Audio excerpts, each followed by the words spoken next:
everyone, and welcome back to our investment notes for today. We are excited to have 3 individuals joining us, and notably, we see a very familiar face again, Casta from Hang Seng Investment. I have specifically arranged this session today because I previously mentioned that Hang Seng actually offers an exchange-traded fund, ETF. Let's dive into the details. Personally, I find this new ETF to be significantly more attractive in terms of its potential benefits. I'm not sure what Ryan's opinion is on the matter, but we can certainly ask Casta to share additional insights and information about it later on to help us understand better.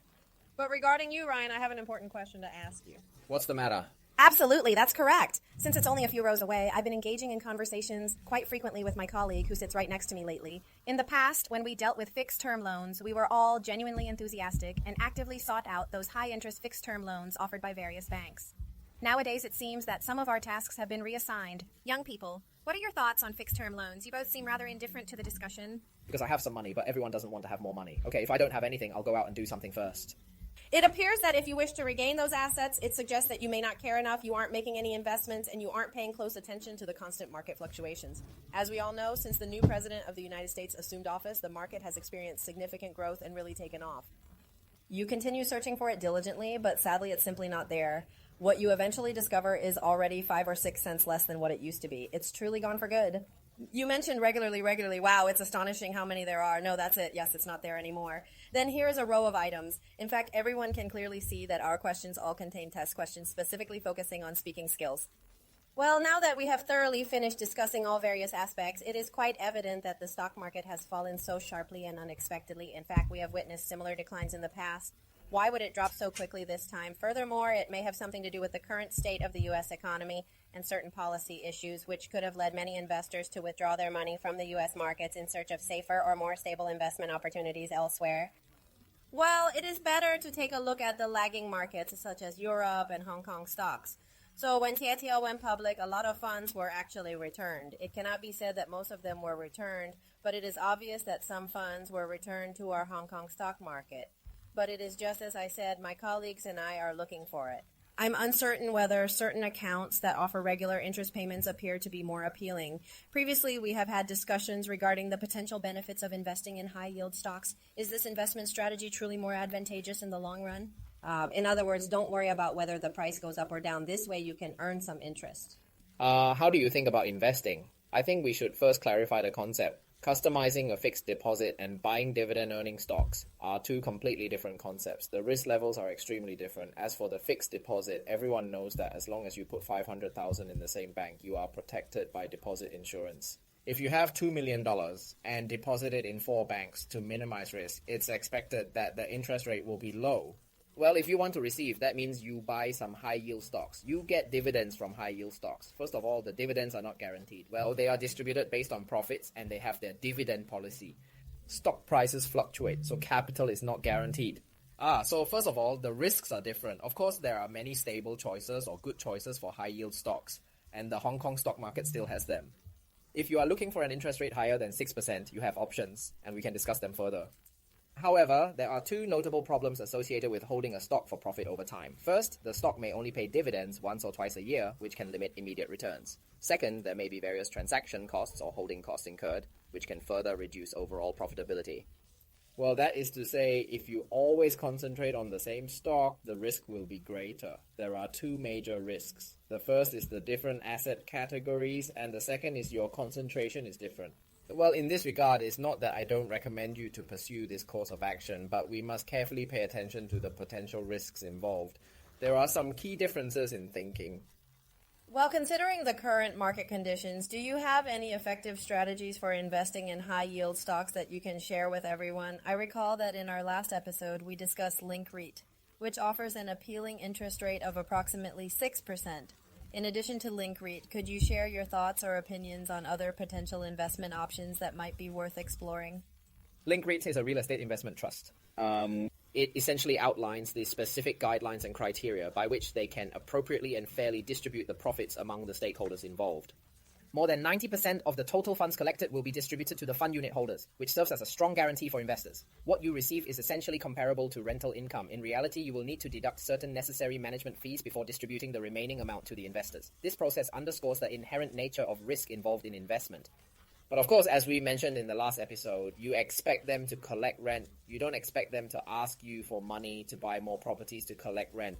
This makes investors feel a little bit worried. Before I said that, well, yes, this is a problem for individual companies. However, generally speaking, I believe that the essence of this risk is ultimately beneficial. For both investors and ordinary individuals, the important takeaway is that there are viable channels available for generating profit and achieving financial growth. Well, apart from simply wishing, there are several dividend stocks worth considering for investment. Well, regarding specific stocks, actually, before we talk about individual stocks, I think we must clarify the concept. What are we looking for to be called a dividend stock? It is not just about the high interest rate that makes it a dividend stock. Instead, it must be that the dividends paid are continuous and stable. I think both points are very important. What sustainability means is that, first of all, you can't do it in a long-term manner. That means if you do it in a more profitable way than if you earn $1, you will do it in 100 million. Assigning a faction costs you 20 voices. This situation is clearly not sustainable, as we can easily imagine. Yes. A well-established, healthy, and stable dividend policy will significantly enhance investor confidence, providing them with immediate reassurance about their investment's reliability and return potential. That's the first thing. The second thing is that you need to look back at least the past 5 annual reports to see if its dividend level and ratio are stable. If so, you can regard both of these shares as dividend-paying and dividend-receiving stocks. Of course, stock prices must be stable. If your stock price fluctuates significantly, rising and falling often, then the inherent risk associated with your stock is greater than the potential return you might gain. Well, that no longer fits the purpose of a dividend stock. Yes, that's it. Key points should be considered when selecting stocks. I would focus on certain investments, especially infrastructure stocks. For example, stocks such as Pen 38 demonstrate characteristics that align with the criteria outlined in the aforementioned dividend policy. It's important to note that I am not specifically endorsing or recommending this particular stock. Furthermore, if you are interested in exploring investment opportunities, the Hong Kong stock market is quite diverse and not limited to local companies, offering a wide range of options for investors to consider. Well, in fact, it is indeed one of the potential options available to investors. If you extend this idea further to include other similar types of REIT stocks, there are indeed several options worth considering. Additionally, there are also utility stocks to consider as part of your portfolio. How do you view the stock priced at 1038? Essentially, you are primarily investing in utility stocks. Do you happen to hold shares in Guangdong? Yes. Utility stocks operate under the same principles. They share a similar investment concept and rationale. While its cash flow is indeed stable, the most crucial factor to consider is whether the company will continue to uphold its existing dividend payment policy moving forward. Making mistakes is not beneficial. Yes. Sure. Here's the expanded version of your text. Well, this is an investment strategy focused on dividends. You might want to pay a bit more attention to this approach. If you happen to have any questions or need further clarification, please feel free to ask Ryan on the message board at any time. That's perfectly fine. That's all I wanted to convey. However, I just wanted to mention that it's actually only $34.66. This is a Japanese stock that many investors are very eager to acquire. Please pay attention to the Hang Seng Index 3466, which is now open on the Hong Kong stock market. It was actually listed on April 7. Well, I kind of understand why I'm interested in the conversation because, first of all, looking at its chart, I think the timing of your launching this stock seems to be quite good. That day was a black week, and the Hong Kong stock market fell by 3,000 points. I think it's quite good that you bought it at the right position. If you are brave enough to sell it, it would be great. But now I remember that the opening price on the first day of listing seemed to be $15.15, but because the Hang Seng Index fell by more than 3,000 points that day, it immediately dropped by 13 points or so, but it was not just one. When you purchase ETFs, the daily fluctuations in price, such as whether it continues to fall or not, usually don't concern you too much. This is because, generally speaking, the most prudent approach is to observe the price decline gradually before it eventually rebounds and increases again. What I want to express is that I believe your insights are quite valuable and accurate, particularly because the Hong Kong stock market is currently experiencing a relatively robust and upward trend. As of today, it has impressively reached approximately 23,000 points, reflecting this positive movement. Well, how has the investor sentiment been since your 3466 was launched? In fact, we at Hang Seng Investment have all seen it. Everyone has been paying attention to the interest rate environment in recent days. So we at Hang Seng Investment launched the high-yield stock ETF 3466 for investors on April 7. There are actually two main points about this ETF. The first is that this ETF pays dividends every month. The second is that the target annualized yield of this ETF is about RMB 100. It is also the first passive index ETF in Hong Kong to have a monthly dividend payment mechanism. This ETF has only been listed for 2 or 2 months, but the size of the fund has reached about $600 million. The fund's inflow is called capital inflow, that is ETF inflow is actually about 530 million. and the average transaction volume is more than 10 million Hong Kong dollars. So it is very obvious. We can see from the Hong Kong market that there is a demand for high interest rates. And the channels are not because I want to find some myself. As I have said before, I don't want to focus on careers. It's too troublesome. I might as well pay the monthly installments or have something left over. The prerequisite is that he has abundant capital, but people like us have no capital. No, actually, one lot of it typically requires an investment of around $6,000 to enter the market. However, the potential interest you can earn can reach 6 digits. Yes, that's correct. But this specific option I'm referring to is a $3,466 investment. I would like to inquire further. This is related to a 30-digit Hang Seng High Yield Stock Index. Do you have any insights on the accuracy of stock selection in this context? Let's begin with Ryan's insights. He emphasized that it is crucial to choose high-yield stocks that also possess higher quality attributes. You might be wondering how we go about selecting stocks in alignment with the Hang Seng High Yield 30 Index. In truth, this is an excellent starting point for our analysis. The initial area for stock selection is the Hang Seng Large and Mid Cap Index, which provides a solid foundation for identifying potential investment opportunities. In fact, this index already covers about 95% of the Hong Kong stock market. There are more than 280 constituent stocks. Which ones can be included in this high-yield index have to pass 4 major hurdles, which are the so-called conditions that Ryan mentioned at the beginning. To ensure liquidity, constituent stocks must have an average transaction volume exceeding 20 million Hong Kong dollars. The stock must have a stable dividend record over the past 3 years as a constituent stock. 3. Since this index primarily focuses on high-yield investments, our goal is to minimize volatility as much as we can. Therefore, we will eliminate the 10% of constituent stocks that have exhibited the highest volatility over the past year. Finally, a very important point is that we all want to avoid this yield trap. That is, we don't want the high interest rate to come from the stock price falling. Therefore, if the price of a specific constituent stock has fallen by more than 50% over the past 12 months, it will be promptly eliminated. In the end, after you have passed these 4 stages, you will be officially listed and will select 30 stocks of the highest quality and color. It is convenient to put in the Hang Seng High Dividend Stock 30 Index, and we only have ETF 3466, which tracks this index. Well, just before the show started, I actually said that I would find a list for everyone to see because I am also very concerned about it. Even if it is possible to buy Hong Kong stocks, it means buying Hong Kong stock ETFs or U.S. stock ETFs. I want to know what they bought, not just picking them randomly or buying a certain ETF. What kind of stocks are in it? What are the industry distribution, holdings, etc.? And what advantages does it have? Of course, you are welcome to visit our Hang Seng Investment official website to check the 30 holdings. Because our issuer has the responsibility to publish this position in real time every day. Today, I will share with you the top 10 holdings which reflect the most recent data available from May. Some big names are included, such as PCC, Do, Hang Long, ICBC, Link REIT, and so on. But there are actually some special Hong Kong stocks that are easy to buy, including China Fei He, which is a well-known mainland baby formula brand. The second one may be Uni-President Enterprises, which is a Taiwanese-funded essential consumer goods company. For eating, it is to make instant noodles, drinks, and so on. In fact, within the index, alongside some well-known names, there are also several unique high-yield stocks from Hong Kong that stand out. We aim to assist everyone in exploring the creation of a diverse, high-yield portfolio presented in the form of an investment basket. Certainly! Here's the expanded text. Yes, I have just posted them for you to review and see. For instance, you can observe the current information regarding the Bank of China. Additionally, CASA has indicated that China Fei He is indeed competing for approximately 4 or 4% of the market. There are also companies like Sinopec and others worth noting. You can conveniently check the detailed shareholding list on the official Hang Seng website for more comprehensive information. You can see everything clearly, but there is one important detail. After the market officially closes on June 6th, the ETF will adhere to the stock selection criteria discussed previously. To perform a rebalancing action means making a necessary adjustment to the index holdings in order to maintain alignment with investment goals. After this adjustment process, we anticipate that a greater number of financial stocks will be removed from the index. This is acceptable because we have observed that the interest rates associated with financial stocks and bank stocks have actually decreased as their prices have risen, which is a logical and expected outcome in the market. However, we can observe that the proportion of real estate stocks and energy stocks is likely to increase relatively significantly. Well, we will definitely see it in action. In fact, we have conducted some comprehensive data analysis specifically for you. We will be adding several real estate stocks on June 6, including notable companies such as Sina Group, Hysan Properties, and Kerry Properties. As for energy stocks, I would add PetroChina, CNOK, and so on. The exclusion will affect certain domestic bank stocks like CCB, Bank of Communications, and HSBC mentioned earlier, China Mobile. But there are some big names that will be kept, such as Henderson Land Development, PCCW, and China Shenhua, which will still be held.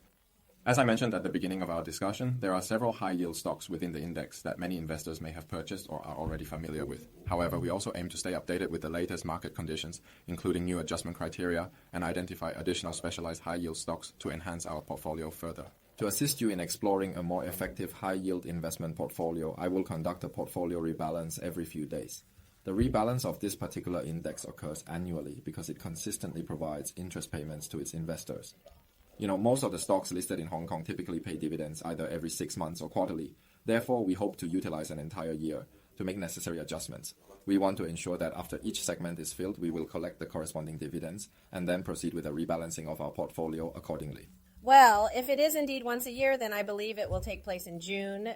Specifically, in June of next year, there will be numerous additions and subtractions to consider. Is there something wrong with that? Everyone should certainly pay attention to these changes, and I am simply eager to listen to more information about it. Let's focus on a crucial aspect of this discussion. The key point we need to address is that this project embodies the elegant Paris style. If your goal is to achieve that distinctive Parisian aesthetic, how do you effectively define the lace design? Additionally, what strategies will you implement to ensure that the monthly returns of $100 million to the investors are consistently met? For our high-yield index, it is natural to have attractive and stable dividends because it is obviously a high-yield index. You may ask a question. That is, we have set a target annual dividend rate of 8% for this ETF. But how is this magic number of 8% determined? You can see it from this picture. The average dividend rate of our Hang Seng High Dividend 30 index over the past 5 years is the actual data from backtesting. It is indeed more than 100%, so we will closely monitor this specific target first and foremost. This figure is not just a randomly chosen number like 100% pulled from thin air to convey a message to investors. In fact, our ETF proudly announced its second dividend on May 6th, demonstrating our commitment to shareholder returns. That's just 1 cent per share for Hong Kong paper stocks. Yes, you heard correctly. That's actually 1,000 shares more than we reported last month. You can enter the market by purchasing an ETF lot of 400 shares for around 6,000 Hong Kong dollars.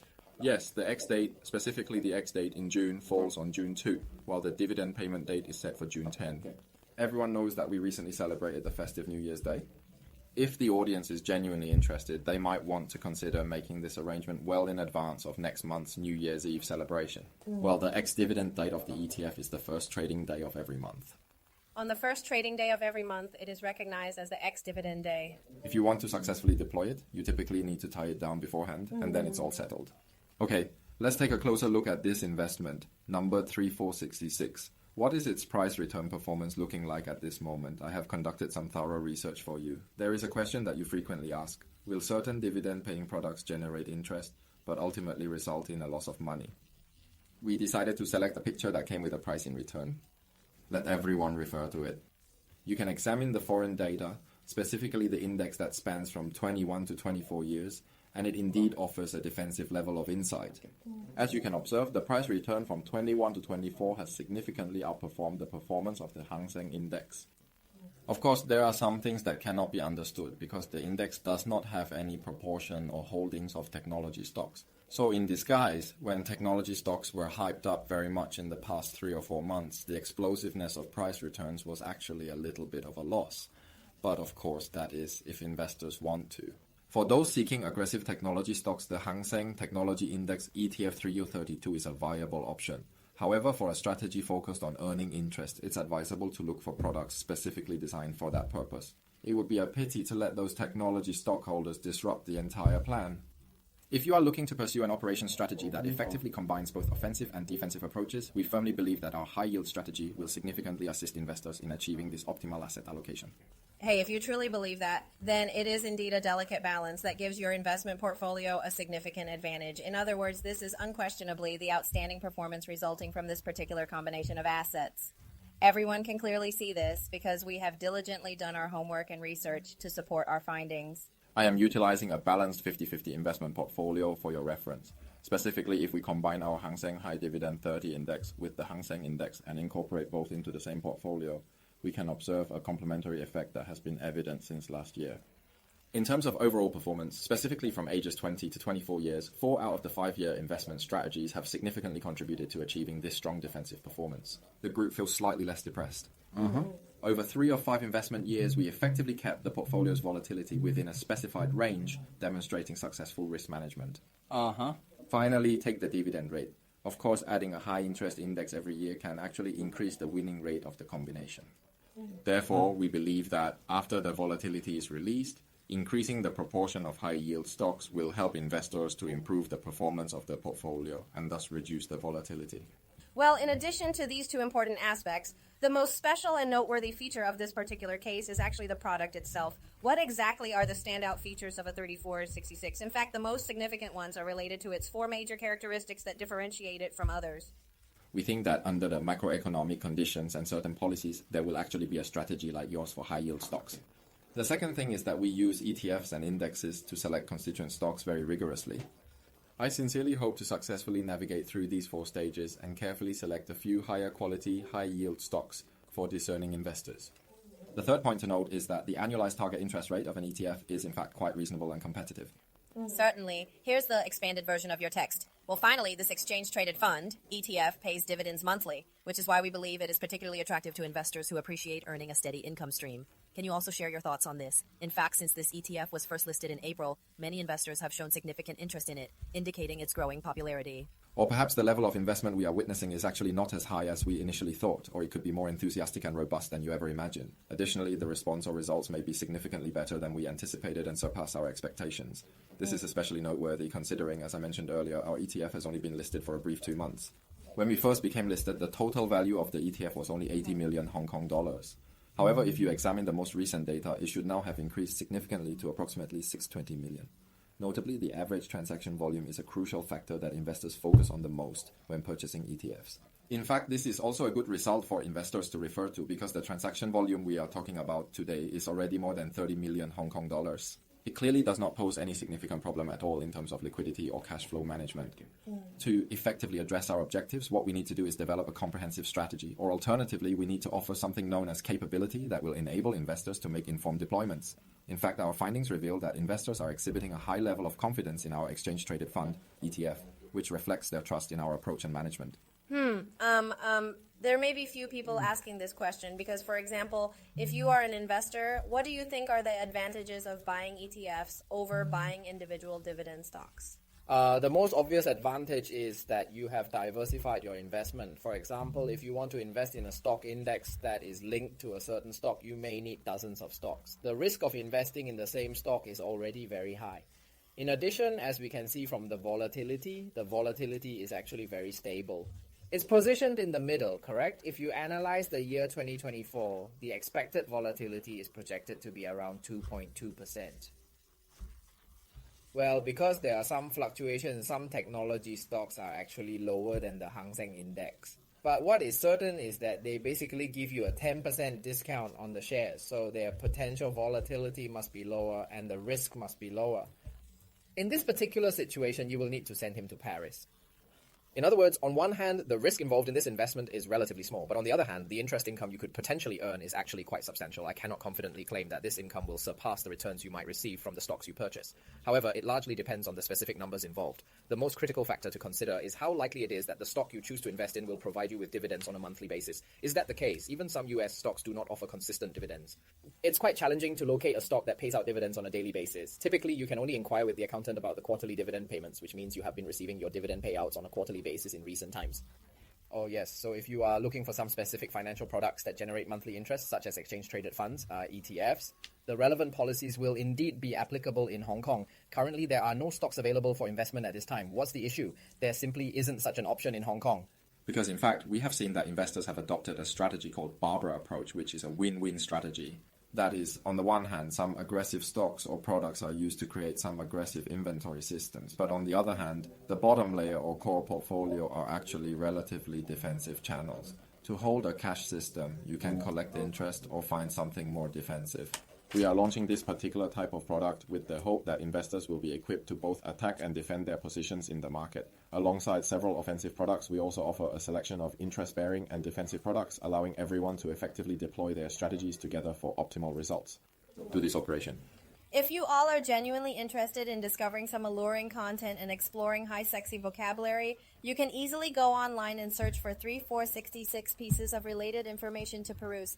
It's worth noting that these 3466 items are essentially quite similar in nature. Now let's take a closer look together. I am eagerly anticipating Kessa's next appearance and what exciting insights she will bring. The above is that you can share with us more and more products and bring more things to share. That's it. Actually, I already find this one very attractive. I am looking forward to your next one. Do you look forward to it starting tomorrow? Why do you look forward to it starting tomorrow? Can you buy it starting tomorrow? It is very attractive. It is very good. Ha ha ha. I didn't buy the so-called one. If you have any related questions, please let me know. Or maybe you want to ask Ryan anything about the Hong Kong stock market or the US stock market. Feel free to ask us anything. We will come back and continue analyzing the Hong Kong stock market with you guys. We will see you guys again later. Please don't leave.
Hello, everyone. I have to come back to chat with Brother Shen.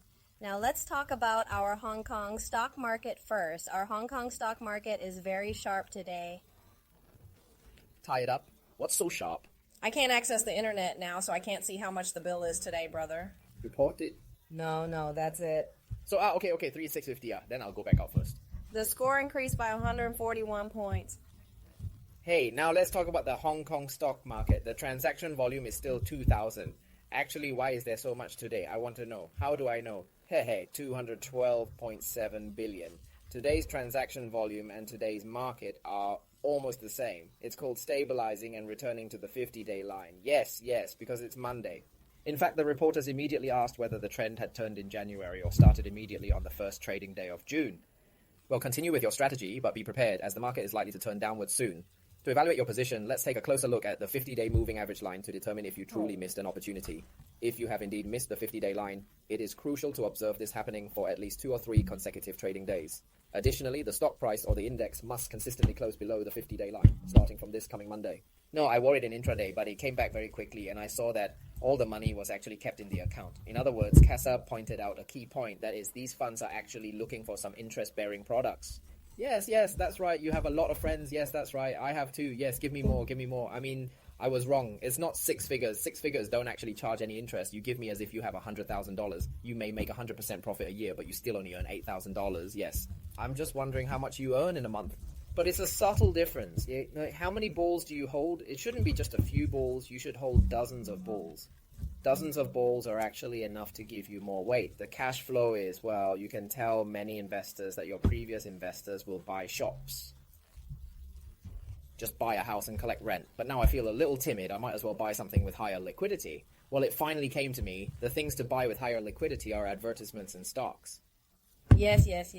But the problem now is that after opening this chart, we can finally see the trend of our Hang Seng Index. In fact, we are all waiting for it to break through the level. Oh, but are you so optimistic? I am optimistic. Do you have any idea about the Hang Seng Index? What is the reason? I don't know, because I think that right now there aren't many things going on in the United States.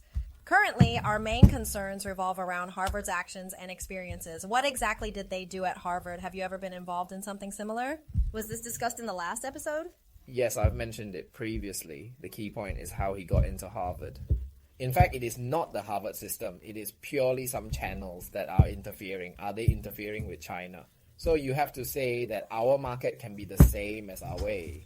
In fact, what is the positioning of our market in the eyes of some international investors? Let everyone know that the Hong Kong stock market is not positioned as a Chinese investment. It's a portal to the capital market. So if you talk about it in the medium to long term, I'm not too optimistic, but in the short term, I don't object to you saying that there is still a chance of a breakout in the first half of the year. 25,000 is still my target. It's not the same as the previous statement by the Chinese government that the tariffs will be increased to 2.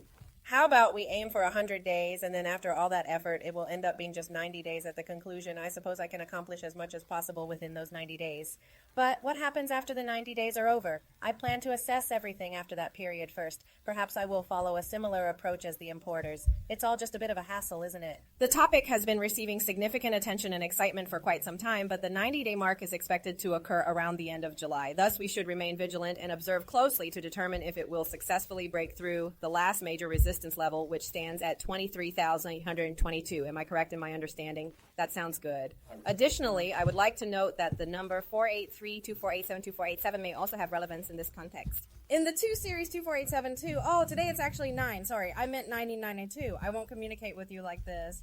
What time? Listen to the day first. Don't talk about it. You have to keep upgrading it. Don't talk about it. It's not that you have to upgrade it until it's okay, and it's all arranged in this way. But you are right. What else can I say? There is nothing much to say. You didn't buy it after I asked you to earlier, correct? No, that's not the case. I've been listening to it since morning. So let me just talk to you about Xiaomi, okay? Why should I say anything to help you, Xiaomi? I noticed many people in the queue recently expressing that they had managed to save up to $50,000 and plan to use it right away to buy food first.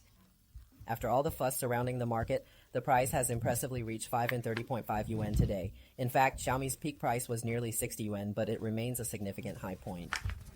The price has reached a significant 5.2-week high, now standing at 5.945 cents. You may wonder why I specifically mentioned Xiaomi in this context. The reason is that Lei Jun has previously showcased Xiaomi, and in particular, he highlighted the features of the YU7 model. The battery of his new car has exploded, so I just want to ask you if it is really that important. I mean, he will definitely use BYD's Foodie battery. Did I read that correctly? The Foodie battery is essentially the same as the TITL battery, isn't it? I would like to inquire with you about the very same topic. Well, regarding this particular car model, is there anything specific we can expect in terms of features? It comes equipped with both radar and LiDAR technology as standard, enhancing its safety and navigation capabilities significantly. Oh, in addition to that, there is a sophisticated 40mm wave radar system, along with 11 high-definition camera lenses and 12 additional sensors, correct? Wait, first of all, it's the millimeter wave radar of Section 4. What am I talking about? Hey, 40 millimeter wave radar is not a distance. It is not a scientific millimeter wave radar.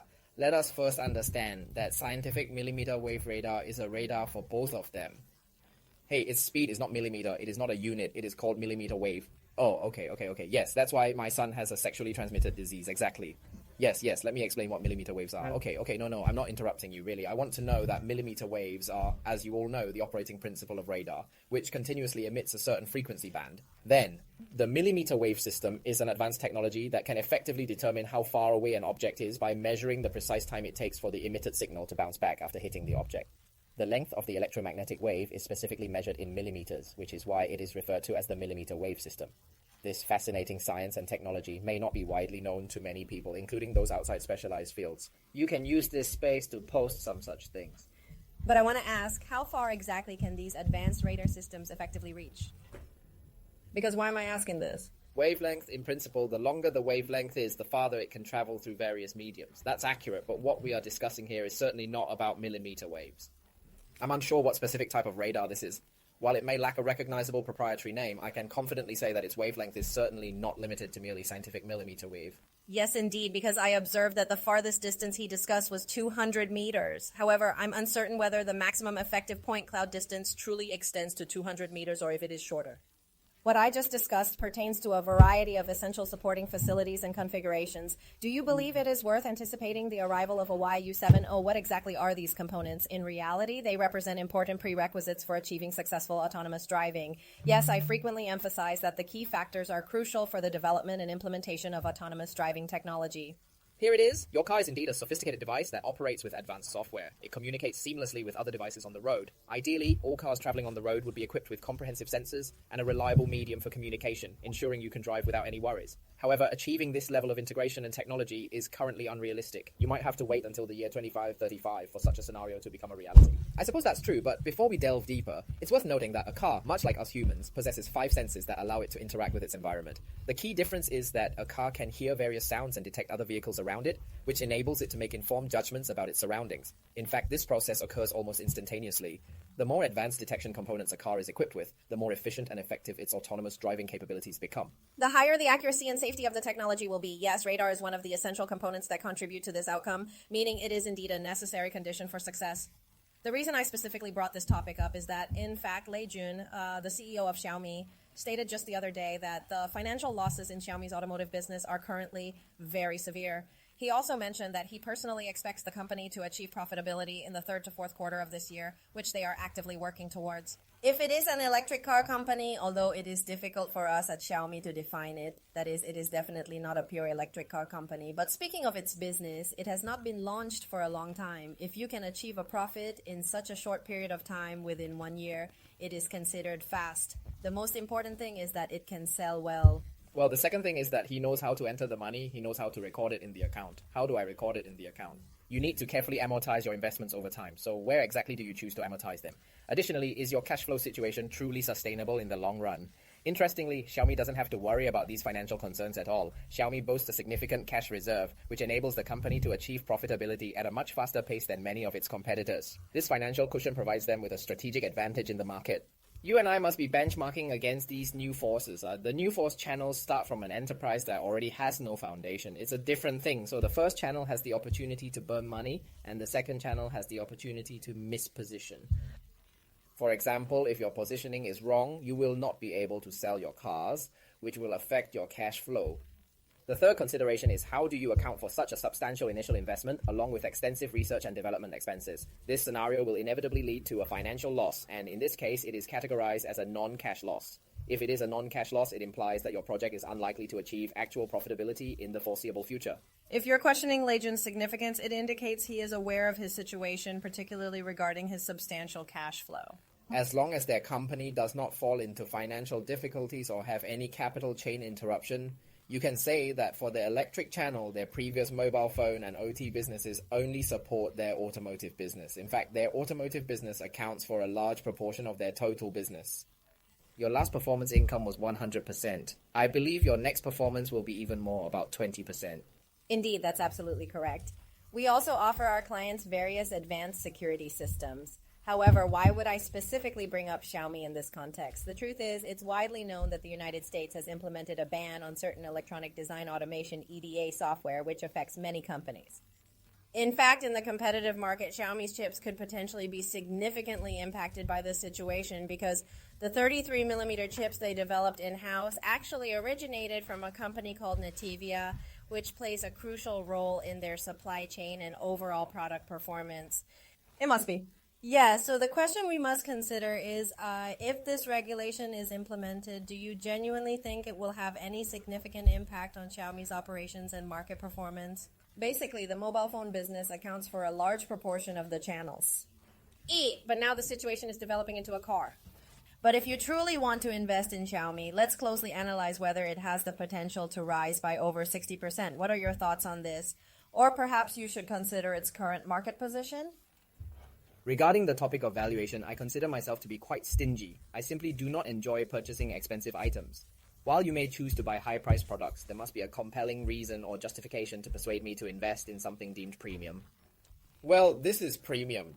Generally speaking, if you have exclusive technology and you can't do it, this is one of the reasons. Some of them have a very high threshold, which means that it is very difficult for other companies to enter and compete. The fact that they have very high gross profit margins is another reason for you. But to be honest, Xiaomi has half of it. I personally think that they definitely have it in terms of brand. That is because your brand positioning in the mainland is very clear, and your uniqueness is also very clear. The change is also your strength. Well, in fact, if you take a closer look at Xiaomi's Suzusu 7 car, you will see that it has quickly become a hot topic of discussion in mainland China. This analysis offers a clear valuation for its stock price and presents a daily price update, which I believe is both logical and reasonable. Well, but what valuation should be reasonable? At present, the valuation is mostly based on their PE, which is about 40 to 50 times. If you find yourself in this particular situation, how much available space do you actually have? This is an important factor we need to carefully consider. However, if the situation is indeed contingent upon this particular order, for instance, it may very well hold true that TSMC could utilize certain chips as a foundry service for this Chinese company. If the production of chips occurs in this manner, then Xiaomi's influence on TSMC is actually quite significant, although it is not necessarily catastrophic. Although it is not fundamentally a chip company, its stock price performance is surprisingly high. The notion that it will produce chips is speculative, as it will need to invest billions of dollars in research, development, and manufacturing to successfully enter and compete in the semiconductor market. Yes, I understand your concern, but you claim it will be fatal. However, it is not actually fatal for Xiaomi. Xiaomi doesn't need advanced chips for car manufacturing, so why is it producing its own chips?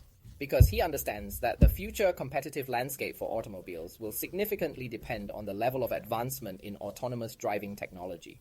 Well, autonomous driving requires a chip with high computing power. Yes. So now, why not take a moment to attempt creating it yourself and then transfer it onto your tablet or smartwatch to see how it performs? Is the experience the same? Yes, indeed. After all, you are part of an electronics company and your chips can be utilized in various applications. Therefore, there is absolutely nothing wrong with Xiaomi's approach in this context. In fact, there are numerous large companies currently thriving in the electronics market, each contributing to innovation and competition in exciting ways. They all said that their target price was really raised to 70 or 80. So what? What does your personal opinion matter? I am not as rich as you. I will buy it or not. That is, I will choose to buy it or not. It's none of my business. I am him and you are none of my business. You obviously have a big boss. I made this decision to him when he was in the worst situation. Before we stayed together, you asked me what to do now. What to do now? Many people are really waiting for you. If you have money, you would rather collect interest. You won't buy it anymore. This is just a joke. But if you ask me, I will buy a cheaper choice. I will buy NVDIA. Oh yes, we might as well look at NVDIA. Yes. NVDA tasted the same because the people in the front row were actually quite greedy. But no, actually no, this special period of wearing the $100 bill won't last forever, right? During the permanent special period, there is a low price for each channel, not just one special price.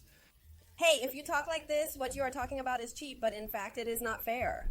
NVIDIA is flatter than Xiaomi, but you are the one who said it, not me. Flat is usually calculated based on valuation. Everyone can pay attention to this. If you pull up this chart to look at NAIFA, in fact, don't you feel that it was around 142 before the market opened? Although he is telling the truth. Their historical price to earnings, PE ratio, is approximately 4 or 4 to 5 times, while Xiaomi's is significantly higher at about 51 times. Is it roughly comparable? No, it's quite far off, isn't it? Well, let's take a moment to truly listen to the numbers. While it may not seem significant, Xiaomi is indeed a novice in the realm of chip technology. Yes, we definitely need to keep this in mind. Well, as for cars, there are actually some good value cars on the market. No, not really, but they are reasonable. For example, in my case, I have a company that I am interested in, Estelle Stellantis, which is the parent company of Afia. Well, actually, its stock price is quite reasonable. You can go and have a look. But the stock price has rebounded from a very low level, and it's much better. Well, the stock price of another stock is still flat, which is GM. I don't know if you have mentioned GM. Oh, of course, your local items, particularly the Japanese products, are actually quite expensive compared to other options. In China, I believe that almost everything tends to be quite expensive. When considering the circumstances, it may indeed be seen as quite auspicious. However, the pressing question remains whether the figures released by the channel can accurately reflect the true situation on the ground. Previously, it has been reported that Great Wall Motors mentioned there are numerous so-called zero-kilometer second-hand cars circulating in the mainland market. Have you encountered or heard about this intriguing phenomenon? No, a used car that has 0 kilometers is one that the dealer has previously sold to another customer. It's officially sold, although it's referred to as selling the sofa. This particular action has never been completed. Sell it as a used car if someone offers it to you. If we apply this concept to the situation in Hong Kong, it becomes quite clear. It is typically the agents who initially register the car and obtain a license plate. If an individual approaches you to purchase the vehicle, you would then sell it to them as a second-hand car, indicating it has had a previous owner. Well, that's right. Our insurance will be consistent with this situation. Well, this has not been the norm in the mainland in the past, but according to what Great Wall said, it seems to be happening more and more recently. The reason is that you have changed from 0 to 1, which means selling it out. Well, you will book the sales number, so this sales number will not drop. Yes, so I made a significant change first. Yes, I hesitate to claim it is officially counted, but at least whether your accounting records can truly and accurately reflect this reality remains a question. Well, regarding the rapidly evolving automobile sector and the fluctuations in Xiaomi's stock price, everyone can certainly make their own informed considerations and judgments. Thus, our detailed analysis concludes here in this episode. However, in the exciting next episode, we will continue to share more insightful information and updates on both U.S. stocks and Hong Kong stocks with you, our valued audience. If you have something specific you would like to know, or if you have any questions that you wish to ask, even in the event that we do not have this live show, you are more than welcome to continue leaving your messages in the comment section after we conclude today's session. We promise to address and answer your questions in the next episode. The time allocated for today's episode is almost up, so please make sure to share your thoughts soon. I hope to see you all again sometime. Bye.